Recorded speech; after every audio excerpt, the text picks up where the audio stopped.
Praise the Lord. ஆண்டவரும் இரட்சகருமான இயேசு கிறிஸ்துவின் நாமத்தினாலே மீண்டுமாக உங்களை வாழ்த்துகிறேன், வரவேற்கிறேன். கர்த்தர் நம்மோடு கூட பேசுகிறதான வார்த்தைகளை நாம் கேட்கும்போது ஒவ்வொரு மாதமும் நமக்கு ஆண்டவர் ஒவ்வொரு வாக்குத்தத்தங்களை கொடுத்து அந்த மாதம் முழுவதும் அந்த வாக்குத்தத்தங்களை வைத்து நாம் ஸ்தோத்திரித்து ஜெபிக்க, கர்த்தருடைய வார்த்தையை தியானிக்க கர்த்தர் இதுவரையிலும் கிருபை செய்திருக்கிறார். அதுபோல இந்த ஜூன் மாதத்திற்காய் நமக்கு ஆண்டவர் கொடுத்ததான வாக்குத்தத்த வசனம் 1 நாளாகமத்தின் புஸ்தகம் 29ஆம் அதிகாரம் 11ஆம் வசனத்திலே உள்ளதான ஜெயமும் என்றதான வார்த்தை. இந்த ஜெயம் இந்த ஜூன் மாதம் முழுவதிலும் தேவ பிள்ளைகளாகிய நம்முடைய ஜீவியத்திலே உண்டாக போகிறது என்று சொல்லி போதுவர் அதை தீர்க்க தரிசனமாக சொல்லியிருக்கிறார். ஆகையால் இந்த ஜெயத்தை குறித்து நாம் தியானிப்பது மிக நன்மையான ஒரு காரியமா இருக்குது. இன்றைக்கு நாம் வாசிக்க கேட்டதான இந்த வேத பகுதியிலே 1 கொரிந்தியரின் புஸ்தகம் 15ஆம் அதிகாரம் 57ஆம் வசனத்தை நாம் வாசிக்கும் பொழுது 1 கொரிந்தியர் 15ஆம் அதிகாரம் 57ஆம் வசனம், நம்முடைய கர்த்தராகிய இயேசு கிறிஸ்துவினாலே நமக்கு ஜெயம் கொடுக்கிற தேவனுக்கு ஸ்தோத்திரம். மீண்டும் வாசிக்கிறேன். நம்முடைய கர்த்தராகிய இயேசு கிறிஸ்துவினாலே நமக்கு ஜெயம் கொடுக்கிற தேவனுக்கு ஸ்தோத்திரம். நமக்கு தேவன் ஜெயம் கொடுக்கிறார்.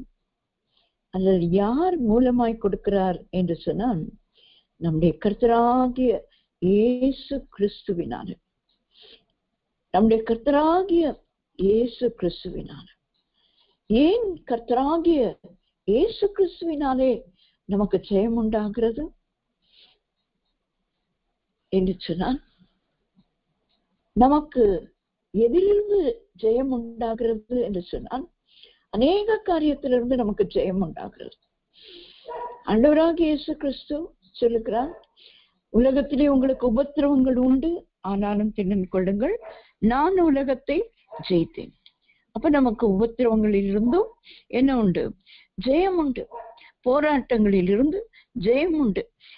வியாதியிலிருந்து ஜெயம் உண்டு. எல்லா பாவத்திலிருந்து ஜெயம் உண்டு.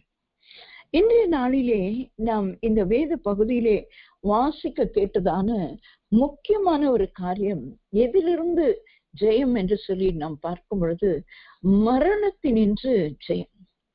அந்த முந்தின வசனங்களை நாம் வாசிக்கும் பொழுது 55ஆம் வசனம் சொல்லுகிறது, மரணமே உன் கூர் எங்கே, பாதாளமே உன் ஜெயம் எங்கே? மரணத்தின் கூர் பாவம், பாவத்தின் பலன் நியாய பிரமாணம்.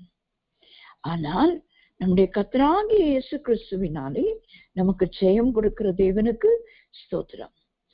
அப்படியானால் மரணத்தினின்று ஜெயம் கொடுக்கிற தேவனாய் நம்முடைய தேவன் இருக்கிறான். இயேசு கிறிஸ்துவினாலே நமக்கு அந்த மரணத்தினின்று ஜெயம் கொடுக்கிறான். அப்படியானால் இந்த பூமியிலே நாம் யாவரும் மரிக்க வேண்டியது அவசியமான ஒரு காரியம். ஆனால் எந்த மரணத்திலிருந்து நம்மை விடுவிக்கிறார், ஜெயம் கொடுக்கிறார் என்பதையும், ஜெயம் கொடுக்கிற அந்த இயேசு கிறிஸ்து எப்படி நமக்கு ஜெயம் கொடுக்க முடியும், எதனாலே அவர் ஜெயம் கொடுக்கிறார் என்று வேகமாய் நாம் தியானிக்க கர்த்தர் நமக்கு உதவி செய்வாராக. இந்த 1 கொரிந்தியர் 15ஆம் அதிகாரம் 54ஆம் வசனத்தை நாம் வாசிக்கும் பொழுது, அழிவுள்ளதாகிய இது அழியாமையையும் சாவுக்கு எதுவாகிய இது சாவாமையையும் தரித்து கொள்ளும் போது மரணம் ஜெயமாக விழுங்கப்பட்டது என்று எழுதியிருக்கிற வார்த்தை நிறைவேறும். எழுதியிருக்கிற வார்த்தை நிறைவேறும். ஆண்டவராகிய இயேசு கிறிஸ்துவின் வாழ்க்கையை நாம் பார்க்கும் பொழுது தீர்க்க தரிசனங்களும் நியாய பிரமாணமும் தன்னிலே நிறைவேற்றுகிறதை அவர் சொல்லுகிறதை நாம் பார்க்கிறோம். நான் நியாய பிரமாணத்தை ஒழித்து போட வரவில்லை, நான் நியாய பிரமாணத்தையும் தீர்க்க தரிசனத்தையும் நிறைவேற்ற வந்தேன் என்று சொல்லி ஆண்டவராகிய இயேசு கிறிஸ்து சொல்லுகிறதை நாம் பார்க்கிறோம். அவர் நிறைவேற்ற வந்தார். எழுதியிருக்கிறதே என்று சொன்னார். என்ன எழுதியிருக்கிறது? எங்கு எழுதியிருக்கிறது? ஏசாயா தீர்க்கதரிசன புஸ்தகம் 25ஆம் அதிகாரம் 8ஆம் வசனத்தை நாம் வாசிக்கும் பொழுது, ஏசாயா 25:8, அவர் மரணத்தை ஜெயமாக விழுங்குவார். கர்த்தராகிய தேவன் எல்லா முகங்களிலும் இருந்து கண்ணீரை துடைத்து தமது ஜனத்தின் நிந்தையை பூமியில் இராதபடிக்கு முற்றிலும் நீக்கி விடுவார். கர்த்தரே இதை சொன்னார். கர்த்தரே இதை சொன்னான். என்ன சொன்னான்? அவர் மரணத்தை ஜெயமாக விழுங்குவார். கர்த்தராகிய தேவன் எல்லா முகங்களில் இருந்தும் கண்ணீரை துடைத்து தமது ஜனத்தின் நிந்தையை பூமியில் இராதபடிக்கு முற்றிலும் நீக்கி போடுவார். எழுதப்பட்ட தீர்க்க தரிசன வார்த்தை நிறைவேறும்படியாக தம்முடைய ஆத்துமாவை மரணத்தில் ஊற்றி என்று சொல்லி ஏசாயா 53ஆம் அதிகாரத்திலே நாம் வாசிக்கிறோம். அவர் தம்முடைய ஆத்துமாவை மரணத்தில் ஊற்றினாராம். ஏசாயா 53:12, அவர் தம்முடைய ஆத்துமாவை மரணத்தில் ஊற்றி அக்கிரமக்காரரில் ஒருவராக எண்ணப்பட்டு அநேகருடைய பாவத்தை தாமே சுமந்து அக்கிரமக்காரருக்காக வேண்டிக் கொண்டதின் நிமித்தம் அநேகரை அவருக்கு பங்காக கொடுப்பேன். பலவான்களை அவர் தமக்கு கொள்ளையாக பங்கிட்டுக் கொள்வார். இன்னைக்கு உங்களையும் என்னையும் ஆண்டவர் ஒரு அக்கிரமக்காரராய் இருந்த நம்மை மீட்டு கொண்டு ஒரு கொள்ளை பொருளாய் அவருக்கு பங்காக நம்மை தெரிந்து கொண்டார். எத்தனை பெரிய பாக்கியசாலிகள் பாருங்களேன்! நம்ம பலவான்களை அவர் தமக்கு கொள்ளையாக பங்கிட்டுக் கொள்வார். அநேகரை அவருக்கு பங்கு கொடுப்பேன் என்று தேவன் சொல்லுகிறார். அவர் தம்முடைய ஆத்மாவை மரணத்தில் ஊற்றினார் என்று. அப்படியானால் இந்த தீர்க்க தரிசன வார்த்தைகள் எல்லாம் ஆண்டவராகிய இயேசு கிறிஸ்துவின் வாழ்க்கையிலே நிறைவேறி அவர் மரணத்தை ஜெயித்ததினாலே நமக்கும் மரணத்திலிருந்து ஜெயித்து கொடுக்க வல்லமை உள்ளவராயிருக்கிறார். இரண்டாவதாக நாம் பார்க்கும் பொழுது யோவான் எழுதின சுவிசேஷம் 18ஆம் அதிகாரம் 31ஆம் 32ஆம் வசனங்களை உங்களுக்காக வாசிக்கிறேன். யோவான் 18:31-32. அப்பொழுது பிலாத்து அவர்களை நோக்கி, இவனை நீங்களே கொண்டு போய் உங்கள் நியாய பிரமாணத்தின்படி நியாயம் தீருங்கள் என்றான். அதற்கு யூதர்கள், ஒருவனையும் மரண ஆக்கினை செய்ய எங்களுக்கு அதிகாரம் இல்லை என்றார்கள். தாம் என்ன விதமான மரணமாய் மரிக்க போகிறார் என்பதை குறித்து இயேசு குறிப்பாய் சொல்லி இருந்த வார்த்தை நிறைவேறத்தக்கதாக இப்படி சொன்னார். ஏசாயா தீர்க்கதரிசி சொன்ன தீர்க்க தரிசனம் மாத்திரம் அவருடைய வாழ்க்கையிலே நிறைவேறவில்லை. முன்னின நாட்களிலே இயேசுவானவர் சீஷர்களோடு கூட இருந்த நாட்களிலே அவர் சொல்லிக் கொண்டே இருந்தார். எதை குறித்து? அவர் எப்படிப்பட்ட மரணத்திற்குள்ளாக ஆக்கப்படுவார், பாவிகளின் கைகளிலே மனுஷகுமாரன் ஒப்பு கொடுக்கப்படுவார். அப்படிப்பட்ட ஒரு மரணத்தை தான் இயேசுவானவர் தழுவிக்கொண்டார். ஏனென்றால் அது அவர் சொன்னபடி அவர் அதை ஏற்றுக்கொண்டதினாலே. இந்த வசனம் 32ஆம் வசனம் சொல்லுகிறது, இயேசு குறிப்பாய் சொல்லி இருந்த வார்த்தை நிறைவேறத்தக்கதாக இப்படி சொன்னார். ஆண்டவரே சொன்னார். தன்னை குறித்த தீர்க்க தரிசன வார்த்தைகளை, தன்னை குறித்த தன்னுடைய மரணத்தை குறித்த வார்த்தைகளை தாமே தம்முடைய சீஷர்களுக்கு பல முறை சொல்லிக் கொண்டிருந்தார். கடைசியாய் அவர் போஜன பந்தி இருக்கும் போதும் சொன்னார், எத்செமனே தோட்டத்திலும் சொன்னார். இப்பொழுது மனுஷகுமாரன் பாவிகளின் கைகளிலே ஒப்பு கொடுக்கவும், எழுந்திருங்க, வாங்க போவோம், நீங்கள் நித்திரை பண்ணினது போதும் என்று கடைசி ஜெபம் தன் சீஷர்களோடு கூட செய்த போதும் அவர் சொன்னார், மனுஷகுமாரன் ஒப்பு கொடுக்கப்பட போகிறார். மரணத்துக்கு ஒப்பு கொடுக்கப்பட்ட தம்மை குறித்தே தாமே சொன்ன வார்த்தைகளை நிறைவேற்றத்தக்கதாக தான் ஆண்டவராகிய இயேசு கிறிஸ்து மரணத்தில் தன்னை ஈடுபடுத்தினதினாலே இந்த மரணத்தினின்று நம்ம ஒவ்வொருவருக்கும் ஜெயம் கொடுக்க வல்லவர். அன்றைக்கு அந்த யூதர்களுக்கு பிலாத்து சொன்ன வார்த்தை என்ன? நீங்களே அவரிடத்துல எனக்கு ஒரு குற்றமும் கண்டுபிடிக்க முடியவில்லை, அவர் நிரபராதி, நீதியுள்ளவர் என்று நான் காண்கிறேன். ஏனென்றால் அவனுடைய மனைவியும் சொப்பனத்தில் வெகுபாடுபட்டு பிலாத்தினிடத்தில் வந்து சொல்கிறார், அந்த மனுஷனை ஒன்றும் செய்யாதிரும், அவர் நீதிமான். அவர் நீதிமான் என்பதை பிலாத்து அறிந்திருந்த போதிலும் இந்த யூதர்கள் பண்ணின ஒரு முரட்டாட்டமான காரியம், அவரை சிலுவையில் அறைய வேண்டும், அவர் மரணத்துக்கு பாத்திரர் என்று சொல்லிக்கொண்டே இருந்தார்கள். ஆனால் பிலாத்து அவருக்கு அந்த மரண தண்டனையை கொடுப்பதற்கு பயந்து என்ன சொல்கிறார்?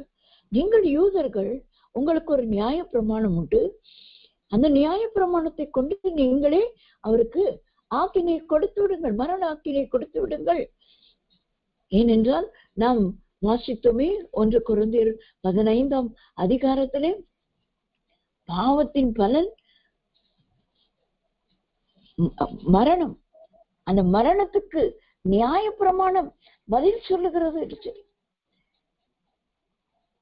மரணத்தின் கூர் பாவம், பாவத்தின் பலன் நியாய பிரமாணம். அப்ப பாவத்திற்கு ஒரு பலன் நியாய பிரமாணத்துல இருக்கிறதே, அது என்ன? பாவம் செய்கிறவன் சாவான், மரிக்க வேண்டும். அப்ப அந்த மரண ஆக்கினையை நீங்களே கொடுங்கள் என்று சொல்லும் போது அந்த யூதர்கள் சொன்ன வார்த்தை, ஒருவனையும் மரண ஆக்கினை செய்ய எங்களுக்கு அதிகாரம் இல்லை. ஆண்டவராகிய இயேசு கிறிஸ்துவுக்கு அந்த அதிகாரம் கொடுக்கப்பட்டது. பாவங்களை மன்னிக்கவும் மனுஷகுமாரனுக்கு அதிகாரம் கொடுக்கப்பட்டிருந்தது. ஒரு மனுஷனை மரண ஆக்கினைக்குட்படுத்தவும் அவனை நித்திய ஜீவனுக்குள்ளே கொண்டு செல்வதற்கும் குமாரனாகிய இயேசு கிறிஸ்துவுக்கு அதிகாரம் கொடுக்கப்பட்டது. அதுதான் யோவான் எழுதின சுவிசேஷம் 3ஆம் அதிகாரத்திலே நாம் வாசிக்கும் பொழுது, ஒருவரும் மரண தண்டனையை அனுபவித்து விடக்கூடாது என்பதற்காகதான் பிதாவாகிய தேவன் தம்முடைய ஒரே பேரான குமாரனை இந்த பூமிக்கு அனுப்பினார். உலகத்தை ஆக்கினைக்குள்ளாக தீர்க்கும்படி தேவன் தம்முடைய குமாரனை உலகத்தில் அனுப்பாமல் அவராலே உலகம் ரட்சிக்கப்படுவதற்காகவே அவரை அனுப்பினார் என்று யோவான் 3:17 நாம் வாசிக்கிறோம். உலகத்தை ஆக்கினைக்குள்ளாக, அந்த மரண ஆக்கினைக்குள்ளாக தீர்க்கிறதற்கு அனுப்பவில்லையாம். ஆனால் அவருக்கு அந்த அதிகாரம் இருந்தது. யூதர்கள் சொல்லுகிறார்கள், எங்களுக்கு அந்த அதிகாரம் இல்லை. இயேசுவானவருக்கு அந்த அதிகாரம் இருந்தும் ஒருவரையும் அவர் என்ன செய்யவில்லை? தன்னுடைய ஜீவிய காலத்திலே ஒருவரையும் மரண ஆக்கினைக்குள்ளாக தள்ளுவதற்கு அவர் பிரயாசப்படவில்லை. ஆகையால் தீர்க்க தரிசனம் நிறைவேறுவதற்கு மரணத்திலிருந்து ஜெயித்த இயேசுவானவர் நமக்கு ஜெயம் கொடுக்கிற தேவனாயிருக்கிறார். தாம் சொன்னபடியே தம்முடைய வார்த்தைகள் தன்னுடைய ஜீவியத்திலே நிறைவேறுவதற்கு தன்னை மரணத்தில் ஒப்பு கொடுத்தவர். மரண ஆக்கினைக்கு மனுஷரை தள்ளுவதற்கு அதிகாரம் இருந்தும் தாம் வந்த இந்த பூமிக்கு வந்த அந்த ரட்சிப்பின் திட்டம் தன்னுடைய மரணத்தினால் மட்டுமே என்று அறிந்த இயேசுவானவர் தாம் சொன்னபடியே அவர் மரித்தார். தாம் சொன்னபடியே மரித்தார், தாம் சொன்னபடியே உயிர் தெழுந்தார். அதைதான் நம் இந்த யோவான் 21 நாம் வாசிக்கும் பொழுது, அவர் சொன்னபடி உயிர் தெழுந்தார், அவர் சொன்னபடி உயிர் தெழுந்தார். 20ஆம் அதிகாரத்திலே நாம் வாசிக்கும் போது அவர் சொன்னபடியே அவர் உயிர் தெழுந்தார். அவர் இங்கே இல்லை. உயிரோடு இருக்கிறவரை மரித்தோரிடத்தில் நீங்கள் தேடுகிறது என்ன? இந்த மரணத்திலிருந்து அவர் ஜெயம் எடுத்தாரே, எப்படி என்று சொன்னால் முதலாவது தீர்க்க தரிசனம் நிறைவேறுவதற்கு தன்னை ஒப்பு கொடுத்தார். இரண்டாவது தம்முடைய வார்த்தை நிறைவேறுவதற்கு தம்மை ஒப்பு கொடுத்து தான் இந்த பூமியிலே வாழும் போதே தன்னுடைய மரணத்தை குறித்து நம்முடைய சீஷர்களுக்கு சொல்லிக் கொண்டே இருந்ததை நாம் பார்க்கிறோம். மூன்றாவதாக நாம் பார்க்கும் பொழுது அப்போஸ்தலர் நடபடிகளின் புஸ்தகம் 2ஆம் அதிகாரம் 34ஆம் வசனத்தை நாம் வாசிக்கும் பொழுது, தாவீது பரலோகத்துக்கு எழுந்து போகவில்லையே, நான் உம்முடைய சத்துருக்களை உமக்கு பாதுபடியாக்கி போடும் வரைக்கும் நீர் என் வலது வாரசத்தில் உட்காரும் என்று கர்த்தரின் ஆண்டவருடனே சொன்னார் என்று அவனே சொல்லி இருக்கிறான். அவர் எங்கே உயர்த்தப்பட்டார்? தேவனுடைய வலது பாரசத்தில். மரணத்தை அவர் ஜெயமாக விழுங்கினார். ஆகையால்தான் அவர் கிறிஸ்து, அவர் அபிஷேகம் பண்ணப்பட்டவர், மேசியா என்று அழைக்கப்படுகிறார்.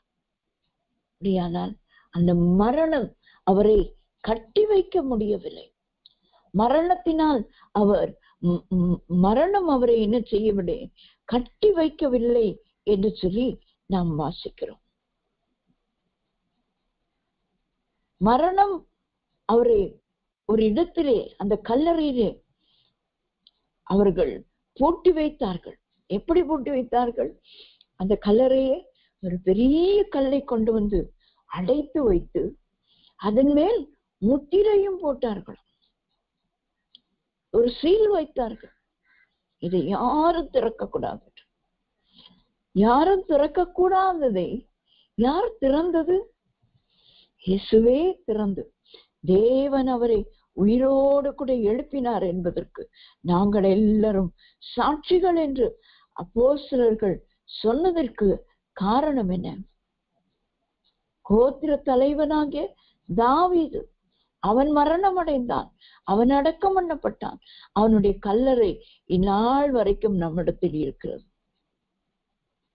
ஆனால் இயேசு கிறிஸ்துவின் கல்லறையோ அது திறந்த கல்லறையாய் இன்றைக்கும் இஸ்ரவேல் தேசத்திலே இன்றைக்கு பயணம் போகிறவர்கள் எல்லாரும் பார்க்கக்கூடிய அளவுக்கு அவருடைய கல்லறை திறக்கப்பட்ட கல்லறையாயிருக்கிறது. அவர் உயிர் தெழுந்த தேவன். ஆகையால் தான் அவர் உயிர் தெழுந்த இந்த நாளிலே ஒவ்வொரு வாரமும் நாம் என்ன சொல்லியிருக்கிறோங்க, ஆண்டவரை ஆராதிக்கும் போது என் இயேசு உயிரோடு இருக்கிறார், ஆகையால் நான் உயிரோடு இருந்து என் தேவனை நான் ஆராதிப்பேன் என்று நாம் ஆராதனைக்கு செல்கிறோம். ஒரு சில நாடுகளிலே தான் மற்ற நாட்களை ஆராதனை நாட்களாக கொண்டாடுகிறார்கள்.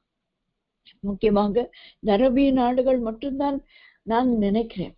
வெள்ளிக்கிழமைகளிலே அவர்கள் தொழுகைக்கு போகிறதுனால, அது முஸ்லிம் கண்ட்ரியா இருப்பதினாலே அங்கே அவர்களுக்கு அந்த வெள்ளிக்கிழமை தொழுகை நாளா இருப்பதனால மற்றவர்களும் என்ன செய்கிறார்கள், கர்த்தருடைய பிள்ளைகளும் அங்கே கர்த்தரை தொழுது கொள்கிறார். ஆனால் உலகமெங்கிலும் நாம் பார்க்கும் பொழுது இந்த வாரத்தின் முதலாம் நாள் தான். ஒருவேளை அமெரிக்க தேசத்துக்கு இப்பொழுதுதான் அவர்கள் அதிகாலைக்குள்ளே வருவார்கள். அப்ப இதுக்கு மேலதான் அவங்க ஒவ்வொருவராய் ஆராதனைகளுக்கு செல்வார்கள். இப்போ ஒரு 5 மணி இருக்கும் ஒரு பகுதியினருக்கு, அமெரிக்க தேசம் 5 மணி ஆராதனை இருக்கிறவங்க இப்போ ஆராதனைக்கு போகும். ஆனால் நமக்கு எல்லாம் காலையிலிருந்து இதுவரையிலும் பல ஆராதனைகள் நடந்து முடிந்திருக்கிறது.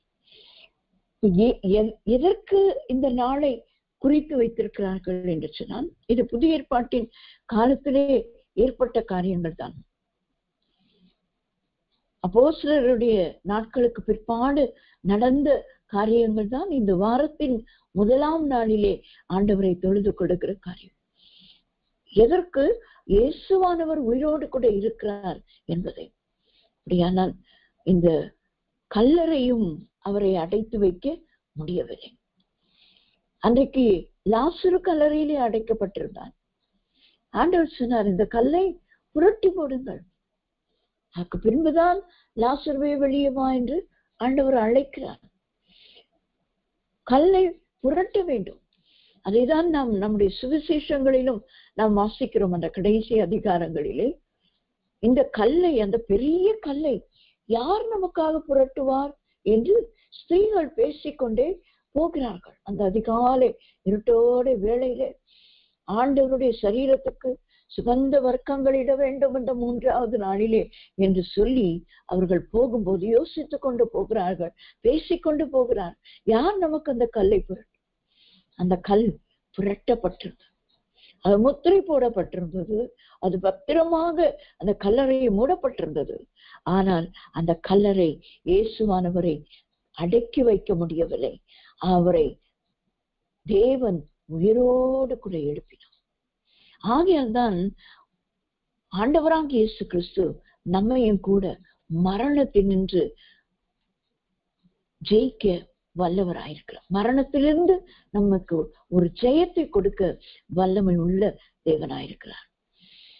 ஏன் மரணம் மரணம் மரணம் என்று பேசுகிறோம்? அது எல்லாருக்கும் வர வேண்டிய ஒரு நாள் வரும்போது வரும். ஆனால் நமக்கு 2 விதமான மரணம் இருக்கிறது. மத்தேயு சுவிசேஷம் 10ஆம் அதிகாரம் 28ஆம் வசனத்தை நாம் வாசிக்கும் பொழுது, மத்தேயு 10ஆம் அதிகாரம் 28ஆம் வசனத்திலே, ஆத்மாவை கொல்ல வல்லவர்களாய் இராமல் சரீரத்தை மாத்திரம் கொல்லுகிறவர்களுக்கு நீங்கள் பயப்பட வேண்டாம், ஆத்மாவையும் சரீரத்தையும் நரகத்திலே அழிக்க வல்லவருக்கே பயப்படுங்கள். இன்றைக்கு மரணத்தை குறித்த பயம் அநேகருக்கு இருக்கிறது. அநேக காரியங்களுக்கு மனுஷருக்கு பயம் இருக்கிறது. அது எதனால் வருகிறது தெரியுங்களா? மனுஷன் பாவம் செய்யும் போது அவனுக்குள்ளே பயம் வந்தது. ஆதாம் பாவம் செய்த போது, ஆண்டவரே உம்முடைய சத்தத்தை தோட்டத்தில் கேட்டு பயந்து என்னை ஒழித்துக் கொண்டேன். பயந்து நான் நிர்வாணி என்று அறிந்து நான் ஒழித்துக் கொண்டேன். இவ்வளவு நாட்கள் ஆண்டவரோடு கூட உறவாடினான். அந்த பயம் இல்லை, நிர்வாணம் இல்லை. தேவனோடு உலாவிக் கொண்டிருந்தவனுக்கு எங்கிருந்து வந்தது அந்த பயம்? பாவம் செய்த உடனே. இப்ப பாவ மனுஷருக்கு இந்த பயம் என்பது எப்பொழுதும் இருக்கு. அது பல வகையான பயம். சின்ன பூச்சி பொட்டுக்கும் பயம் இருக்கிறது, மனுஷருக்கும் பயம் இருக்கிறது, நமக்கு வர கஷ்டங்களுக்கும் பயம் இருக்கிறது, வராத கஷ்டத்துக்கும் யோசித்து பயம் இருக்கு. யோபின் புஸ்தகத்திலே நாம் வாசிக்கும் பொழுது சொல்லுகிறார், நான் பயந்த காரியம் எனக்கு நேரிட்டது. எவ்வளவு ஒரு உத்தமன், ஆண்டவரோடு கூட சஞ்சரிக்கிற ஒரு மனுஷன். ஆண்டவரே சொல்லுகிறார், பூமியிலிருந்து சுற்றி வருகிற சாத்தான் இடத்துல, என் தாசனாகிய யோபின் மேல் நீ கவனம் வைத்தாயோ? கண்டுபிடித்தாயா? அவனை குறித்து உனக்கு தெரியுமா? அவன் எப்படிப்பட்டவன் தெரியுமா? ஆண்டவரே அவருக்கு சாட்சி கொடுக்கிறார். ஆனால் அப்படிப்பட்ட ஒரு தேவ மனுஷனுக்கு கூட என்ன இருந்ததுங்களா? நான் பயந்த காரியம். பயந்து பயந்துதான் அவர் என்ன செய்தாருங்க? பிள்ளைகள் எல்லாம் கூடி ஒரு பிள்ளையின் வீட்டிலே பண்டிகையோ அல்லது ஒரு சந்தோஷமாய் கூடி அவர்கள் இருக்கும்போது இவர் என்ன செய்வாராம்? அவர்களுக்காக பலி செலுத்துவாராம். ஒருவேளை என் பிள்ளைகள் ஏதோ தவறி பேசி இருப்பார்களோ, சண்டையிட்டிருப்பார்களோ, குடித்து வெறித்திருப்பார்களோ, ஏதோ ஒரு தவறு செய்திருப்பார்களோ என்று பயந்து அவர் பலி செலுத்தினார். நல்ல பயம் தானே இது. ஆனால் ஏன் அவர் சொல்லுகிறார் நான் பயந்த காரியம்? அப்படித்தான் அவர்கள் எல்லாரும் ஒரு இடத்துல இருக்கும்போது ஒட்டுமொத்தமா எல்லா பிள்ளைகளும் மரித்து போனதை நாம் வேதத்திலே வாசிக்கிறோம். நான் பயந்த காரியம். நமக்கும் பல வகையான பயங்கள் இருக்கலாம். ஆனால் ஆண்டவர் சொல்லுகிறார், உங்கள் சரீரத்தை மட்டும் கொல்ல வல்லவர்களுக்கு நீங்க பயப்பட வேண்டாம், பயப்பட வேண்டாம். தேவன் நமக்கு பயமுள்ள ஆவியை கொடுக்கவில்லை, கொடாமல் என்று எழுதப்பட்டிருக்கிறது 2 தீமோத்தேயு 1:7. பயமுள்ள ஆவியை நமக்கு அவர் கொடுக்கவில்லை. பயமுள்ள ஆவியை கொடாமல் பலமும் அன்பும் தெளிந்த புத்தியும் உள்ள ஆவி. நாம தெளிவுள்ளவர்களாய் ஆண்டவர் நமக்கு என்ன வைத்திருக்கிறார், நமக்கு என்ன ஜீவியம் வைத்திருக்கிறார், ஒரு ஜெய ஜீவியம் வைத்திருக்கிறார் என்பதை நாம் அறிந்து கொள்ள வேண்டும். நமக்கு ஜெயம் கொடுக்கிற தேவனுக்கு ஸ்தோத்திரம். யார் மூலமாய்? கர்த்தராகிய இயேசு கிறிஸ்துவினாலே. அவர் மரணத்தை ஜெயித்தார். அவரை கல்லறை மூடி வைக்க முடியவில்லை. தீர்க்க தரிசனம் உரைத்தபடியே, தாம் உரைத்தபடியே அவர் உயிரோடு கூட எழுந்தார். அவர் சொன்னபடி அவர் உயிரோடு கூட எழுந்ததினாலே நமக்கும் இந்த மரண பயத்திலிருந்து ஒரு பெரிய ஜெயத்தை அவர் கொடுக்க வல்லமை உள்ள தேவனாக இருக்கிறார். அப்போஸ்தலனாகிய பவுல் சொல்லும்போது, நாம் இந்த கூடாரத்திலே இப்படி பயந்து பயந்து ஜீவிக்கிறது ஒரு போர்வையை போட்டு கொண்டிருக்கிறது போல நாம் ஒரு கூடாரத்திலே இருக்கிறோம் என்று சொல்லுகிறதை நாம் பார்க்கிறோம். 2 கொரிந்தியரின் புத்தகம் 5ஆம் அதிகாரம் முதல் வசனத்தை நாம் வாசிக்கும் பொழுது, பூமிக்குரிய கூடாரமாகிய நம்முடைய வீடு அழிந்து போனாலும் தேவனால் கட்டப்பட்ட கைவேலை அல்லாத நித்திய வீடு பரலோகத்திலே நமக்கு உண்டென்று அறிந்திருக்கிறோம். 4ஆம் வசனம் சொல்லுகிறது, இந்த கூடாரத்தில் இருக்கிற நாம் பாரம் சுமந்து தவிக்கிறோம். இந்த போர்வையை களைந்து போட வேண்டும் என்று விரும்பாமல் மரணமான ஜீவனாலே விழுங்கப்படுவதற்காக போர்வை தரித்தவர்களாய் இருக்க வேண்டும் என்று நாங்கள் விரும்புகிறோம். இந்த போர்வை அது எப்போதான் கலண்டு போகும்? அந்த மரணத்தின் போது. இந்த கூடாரத்தை விட்டு, நம்முடைய கூடாரமாகிய இந்த சரீரத்தை விட்டு நம்முடைய ஜீவன் போகும்போது அது தேவனிடத்திலே போகிறது. அது நித்திய வீடு. இந்த கூடாரம், இந்த பூமியில இருக்கிற கூடாரம், இது நிரந்தரம் அல்ல. ஆகையால் இந்த நிரந்தரமற்ற பூமியில வாழும்போது நிரந்தரமற்ற காரியங்களுக்காய், நிரந்தரமற்ற மனுஷர்களுக்காக நாம் கண்டு நாம் பயப்படக்கூடாது. நமக்கு ஆண்டவர் பயத்தை கொடுக்கவில்லை. பழைய ஏற்பாட்டு பக்தன் தாவீது சொல்லுகிறார், நான் மரண இருளின் பள்ளத்தாக்கிலே நடந்தாலும் பொல்லாப்புக்கு பயப்படேன். ஏன் பொல்லாப்புக்கு பயப்படேன்? தேவரீர் என்னோட கூட இருக்கிறார். யார் இவர்? உயிரோடு எழுந்தவர். பழைய ஏற்பாட்டு பக்தர்கள் எல்லாம் இயேசுவானவரை உயிரோடு கூட எழுந்தவராக அவர்கள் தங்கள் ஜீவியத்திலே காணவும் இல்லை, வாசிக்கவும் இல்லை. நாம் எல்லாம் வாசித்து விசுவாசித்து நடக்கிறோம் இயேசுவை, அவர் உயிர்த்தெழுந்தவர் என்று. அப்போஸ்தலர்கள் கண்டு விசுவாசித்தார்கள். ஆகையால்தான் அவர்கள் எழுதுகிறார்கள், நாங்கள் கண்டதும் நாங்கள் தொட்டதும் என்று அப்போஸ்தலனாகிய யோவான் எழுதுகிறார். இயேசு கிறிஸ்துவை நாங்கள் தொட்டு பார்த்தோம், நாங்கள் கண்டோம், அவர் வார்த்தையை கேட்டோம், அது நிமித்தம் நாங்கள் சொல்லுகிறோம் என்று வெளிப்படுத்தின விசேஷத்திலே யோவான் தன்னுடைய நிருபங்களிலே எழுதும் போது சொல்லுகிறார். இவர்கள் எல்லாம் இயேசுவோடு கூட இருந்தவர்கள். ஆனால் பழைய ஏற்பாட்டு பக்தனாகி தாவீது எங்கே இயேசுவோடு வாழ்ந்தார்? ஆனால் அவர் சொல்லுகிறார், மரணமே வந்தார், இருள் வந்தார், ஆனா பள்ளத்தாக்கில் இதெல்லாம் நடந்தாருங்க. அவர் மரண தருவாய்கள் அவருக்கு எத்தனை வந்தது. சவுல் நிமித்தம், அந்த குமாரன் நிமித்தம், ஜனங்களின் நிமித்தம் கல்லெறிந்து அவனை கொல்றதுக்கு எவ்வளவு பேர் இருந்தாங்க. மரணம் இருந்தது, இருள் இருந்தது.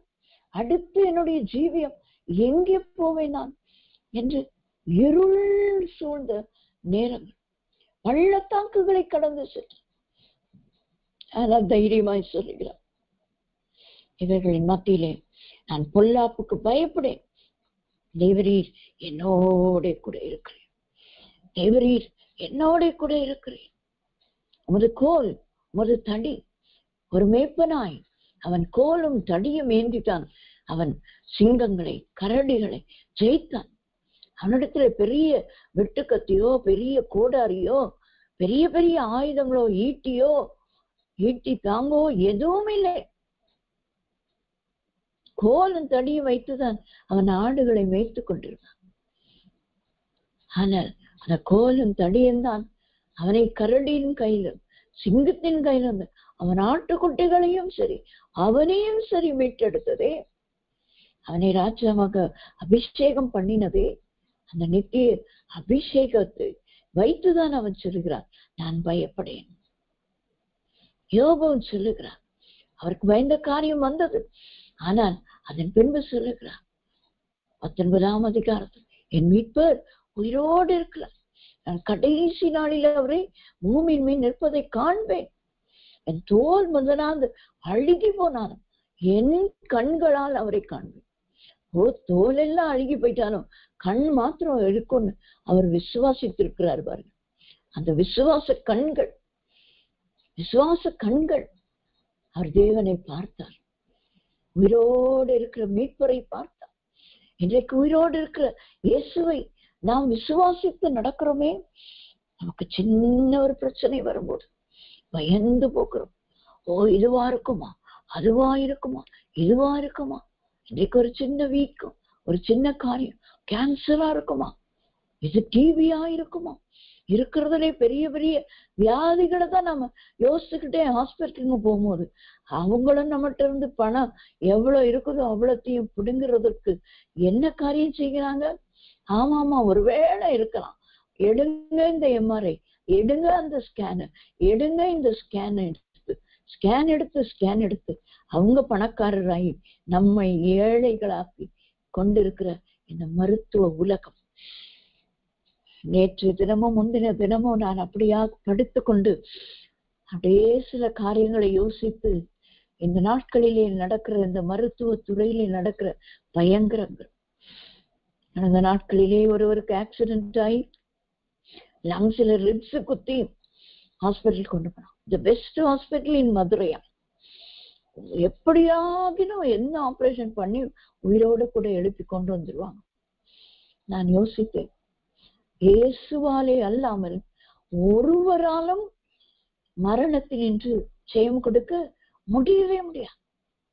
ரிப்ஸ் குத்திருச்சுன்னு சொன்னா லங்ஸ் ஊசாகும், ரத்தம் வழிந்து கொண்டிருக்கும். எப்படி அவர்கள் குணமாக்க முடியும்? இந்த கர்த்தரே அல்லாமல் அவரே சுகம் கொடுத்தார் ஒழிய அவர் குணமாக்க முடியாது. மரணம் தான் அவருக்கு. ஆனால் சொந்த பந்தங்கள் எதற்காக காத்து கொண்டிருக்காங்க? ஐசியூல போய் அவரை பார்க்க முடியாது. ஆனால் நாங்கள் எல்லாம் செய்து கொண்டிருக்கிறோம். எத்தனை லட்சங்கள் இன்றைக்கு செலவழித்துக் கொண்டிருக்கிறார். எனக்கு கர்த்தர் ஞாபகப்படுத்தினதான ஒரு உவமை ஆண்டவராகிய இயேசு கிறிஸ்து சொன்னாரே, எருசலேமை விட்டு எரிகோவுக்கு போகிறதான ஒரு மனுஷன் கள்ளர் கையிலே அகப்பட்டது போல இன்றைக்கு எருசலேமாகிய தேவ சமூகத்தை விட்டு நாம் கொஞ்சம் விலகினாலும் கூட இந்த கள்ளராகிய டாக்டர்ஸ் கையிலே தான் போய் விடுவோம்.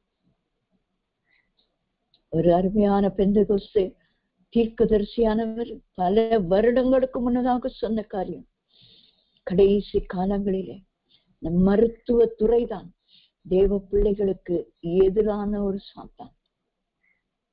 அதை கடந்த நாட்களில் 2 நாட்களுக்கு முன்னதாக நினைக்கிறேன், இதை ஆண்டவர் எனக்கு உணர்த்தினான். அந்த உவமையை நாம் கேட்டிருக்கிறோம். அவன் ஆண்டவர் சமூகத்தை விட்டு கொஞ்சம் விலகி போனாலும் நம்முடைய பணம் எங்கே செலவழிக்கப்படும்? கள்ளர் கையிலும். என்ன செய்தான் அந்த கள்ளர்கள்? அவனை உரிந்து போட்டார்கள். அவனிடத்தில் இருந்த பணத்தையும் பிடுங்கிக் கொண்டு காயப்படுத்தி குற்றுவதாய் விட்டார். இன்றைக்கு தேவ பிள்ளைகளின் நிலைமை இதுதான். எருசலேமிலிருந்து எரிகோவுக்கு பிரயாணம் போகும்போதே, இன்னும் போய் எரிகோவுக்கு போகல, அது சபிக்கப்பட்ட ஒரு பூமி, இன்னும் போகல. போகிற வழியிலேயே ஆண்டவரை விட்டு கொஞ்சம் விலகும் போதே, கொஞ்சம் ஜெபக்குறைவு வரும்போதே, கொஞ்சம் துதி குறையும் போதே, கொஞ்சம் வேத வாசிப்பு குறையும் போதே கள்ளர் கையிலே நாம் அகப்பட்டுக் கொள்ளுவோம். அவர்கள் முழுவதுமாய் உறிந்து கொள்வார்கள். என்னென்ன இருக்கோ அதை அவ்வளவும் விற்று நாம் 18,000 ஸ்கேன் எடுத்தாலும் நாம் நொந்து போய்தான் வெளியிலே வருவோம். நொந்து இன்றைக்கு அப்படிதான் இருக்கிறோம். ஆனால் நல்ல சமாரியனாகி இயேசு நம்முடைய வாழ்க்கையிலே குறுக்கிடுவார் என்று சொல்லும். நாம் ஒருவேளை இப்படி காயப்பட்டவர்களாய் இருந்தாலும் அந்த மனுஷன் மரணத்துக்கு ஏதுவான காயம் உண்டானது. ஆனால் அந்த நல்ல சமாரியன் வந்து அவன் காயங்களை கட்டி அவனை சத்திரத்திலே கொண்டு போய் சேர்த்தது போல நம்மையும் ஆண்டவர் இந்த இயேசுவின் வல்லமை ஊழியர் அல்லது உங்களுடைய சபைகள் எங்கேயோ ஆண்டவர் நம்ம எல்லாம் என்ன செய்திருக்கிறாங்க, இணைத்து வைத்திருக்கிறார். 2 பணம் கொடுத்து விட்டு போனான், மீதியை நான் வரும்போது தருகிறேன் என்று. ஆண்டவராக இயேசு கிறிஸ்து சீக்கிரம் வரப்போகிறார். அவர் வரும் வரையிலே இந்த சத்திரமாகிய நம்மை ஆண்டவர் எங்கெங்கே வைத்திருக்கிறார் அதிலே நாம் பத்திரமாக இருக்க கர்த்தர் நமக்கு உதவி செய்ய வேண்டும். 1 கொரிந்தியர் 15ஆம் அதிகாரம் 57ஆம் வசனத்திலே நாம் வாசித்தோம். நம்முடைய கர்த்தராகிய இயேசு கிறிஸ்துவினாலே நமக்கு ஜெயம் கொடுக்கிற தேவனுக்கு ஸ்தோத்திரம். நாம் கயவர் கையிலே நாம் அகப்பட்டு விட வேண்டாம். நல்ல சமாரியனாகி இயேசு நம்மை தேடி வந்து நம்மை பத்திரமாய் வைக்கும்படியாக அவர் தேடி வந்திருக்கிறார். அவர் உயிர்த்தெழுந்த தேவன். அவர் உயிரோடு கூட இருக்கிறதுனாலே, அவர் மரணத்தை ஜெயித்ததினாலே நமக்கும் மரணத்திலிருந்து ஒரு ஜெயத்தை கொடுக்கிறபடினாலே, ஆகையால் என்று 58ஆம் சங்கீதம் வசனம் சொல்லுகிறது, மன்னிக்க வேண்டும், 58ஆம் வசனம் சொல்லுகிறது, ஆகையால் எனக்கு பிரியமான சகோதரரே, கர்த்தருக்குள் நீங்கள் படுகிற பிரயாசம் விருதாவாய் இராதென்று அறிந்து நீங்கள் உறுதிப்பட்டவர்களாயும் அசையாதவர்களாயும் கர்த்தருடைய கிரியையிலே எப்பொழுதும் பெருகுகிறவர்களாயும் இருப்பீர்களாக. மரணத்தினின்று ஜெயம் எடுத்த இயேசுவானவர் நம்முடைய வாழ்க்கையிலே எந்த பயம் வந்தாலும் அந்த பயத்திலிருந்து நம்மை விடுதலையாக்கி நமக்கு ஜெயம் கொடுக்கிறார். ஜெயம் கொடுக்கும் போது ஆகையால் என்று அந்த 58ஆம் வசனம் சொல்கிறார். அவர் ஜெயம் எடுத்தபடினாலே, அவர் ஜெயம் கொடுக்கிறபடினாலே நாம் என்ன செய்ய வேண்டுமாம்? நம்முடைய பிரயாசங்கள், கர்த்தருக்கான பிரயாசம். பூமியிலே ஒவ்வொருவருக்காக நம்ம எவ்வளவு பிரயாசங்கள் பண்ணோம். இன்னைக்கு பிள்ளைகளுக்காக இந்த ஜூன் மாதம் என்று சொன்ன உடனே பிள்ளைகளுக்கான பிரயாசம், அட்மிஷனுக்கு ஓடுகிறது. சின்ன வயசுல உள்ள பிள்ளைகளுக்கு கூட அந்த அட்மிஷனுக்கு ஒரு இன்டர்வியூ, இது அதன்னு எவ்வளவு பணங்கள் எல்லாம் செய்கிறோம். ஆனால் வளர்ந்த பிறகு அந்த பிள்ளைகள் நமக்கு கொடுக்கிற பலன் தான் என்ன? பெற்றோரை இன்றைக்கு எத்தனை பிள்ளைகள் கவனிக்கிறார்கள்? எவ்வளவு வீணாய் போனது அந்த பிரயாசம். அதற்காக நம் பிள்ளைகளுக்கு செய்யக்கூடாது என்று சொல்ல மாட்டேன். நம்முடைய கடமை நாம் செய்ய வேண்டும். ஆனால் கர்த்தருக்காக நாம் பிரயாசப்படும் போது அந்த பிரயாசம் விருதாவா இராது. அதிலே நாம் எப்படி இருக்க வேண்டுமாம்? முதலாவது உறுதிப்பட்டவர்களாய் அசையாதவர்களாய் நம்முடைய கிரியையிலே, கர்த்தருடைய கிரியையிலே எப்பொழுதும் பெருகுகிறவர்களாயும் நாம் இருக்க வேண்டும் என்று தேவன் விரும்புகிறார். இப்படிப்பட்ட கிருபையை நமக்கு ஆண்டவர் தந்துள்ளுவாராக. நாம் என்ன பிரயாசம் எடுத்தா, கொஞ்சம் பிரயாசம் எடுத்தாலும் கர்த்தருக்காக அது விருதாவாய் போகாது என்று அறிந்து நாம் அதுல உறுதியாய் அசையவே கூடாது. எத்தனை பேர் வந்தாலும் விரோதமாய் அசையாமல், என் ஜெப நேரம் இதுதான், இந்த நேரத்துக்குள்ளே நான் உள்ளே செல்லுவேன், இதற்கு முன்னதாக உங்களுக்கு செய்ய வேண்டியதை செய்வேன், செய்து கொடுத்து விட்டு வந்துக்கிறேன், இந்த நேரம் டிஸ்டர்ப் பண்ணக்கூடாது. அது பிள்ளைகளா இருக்கட்டும், நம்முடைய செல்போன் எடுத்து விளையாடுற பிள்ளைகளா இருக்கட்டும், பெரியவர்களா இருக்கட்டும், கணவர்மாரா இருக்கட்டும், மனைவிமாரா இருக்கட்டும், யாராய் வேண்டுமானாலும் இருக்கும், நம்முடைய ஜெப நேரம் ஒருத்தருக்கும் அதுல இடம். தேவனும் நானும் கொஞ்சம் பிரயாசம் எடுத்து பாருங்களேன்.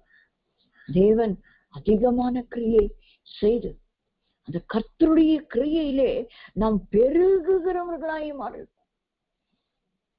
நாம் உறுதிப்பட்டவர்களாய் அசையாதவர்களாய் இருக்கும்போது கர்த்தர் நம்மை பெருக்கத்துக்குள்ளே கொண்டு போய்விடுவார். எத்தனை நல்ல தேவன் நமக்கு உண்டு. நம் கண்களை மூடி ஆண்டவரிடத்திலே கேட்போமா?